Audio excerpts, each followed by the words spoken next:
So good news for those of you who are watching my live leaving the stadium. I have made it out of Allegiant. I'm waiting for my Uber, and the beautiful Las Vegas skyline is behind me. I think if the Uber shows up in time, as it should in like 3 minutes, I am going to make it to dinner in time, or at least within a reasonable amount of time. 49ers 37, Raiders 34. This was one for the ages.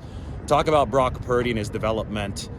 Today was a huge day in Brock Purdy's development. First of all, he struggled for the first time really ever in the NFL. It had been all good for Brock Purdy. Had been a couple missed passes, maybe an interception here, interception there. But the struggles got real to me because the 49ers were behind late in the third quarter. He missed George Kittle on what should have been a touchdown. He then missed Juwan Jennings on what could have been a touchdown, and George Kittle on what could have been another touchdown on 3 consecutive throws. 3 throws, 3 misses. I thought Purdy's confidence might have been a little bit shaken. Looked like he was a little hesitant at that point. And they had to get him back on track. And Purdy himself had to get back on track, and he did. Way more impressive to me than if he had never been knocked off track and just stayed on track against the bad team, whatever.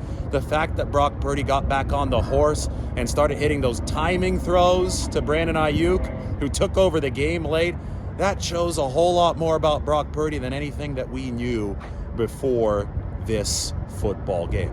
And the 49ers need what they learned about Brock Purdy because they're about to go to the playoffs. They're Super Bowl contenders.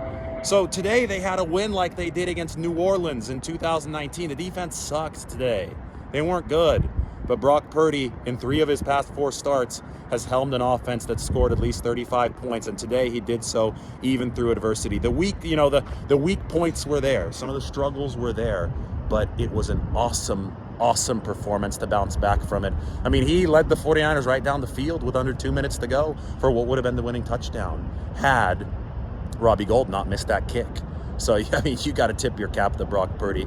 This was something else today. He's something else as a quarterback. The 49ers believe in him. He was running audibles that they hadn't seen before today from a rookie. He's ready to go for the postseason, and the 49ers can show up next week and grab that number 1 seed if Philly loses, but they can secure the number 2 seed, which would mean Purdy would get to play at home for at least 2 rounds and maybe 3 of the postseason. So this is big-time stuff that the 49ers rookie quarterback is doing, and he certainly delivered for them in this big win over the Raiders. It's one that you're not going to forget for a long time. It was one of the most intense atmospheres I'd ever been in this stadium. Allegiant Stadium, it was rocking. I would say 70% 49ers fans, but it was just as loud from the Raiders side, and it made for a special afternoon here in the entertainment capital of the world, Las Vegas. All right, time for me to get my lift.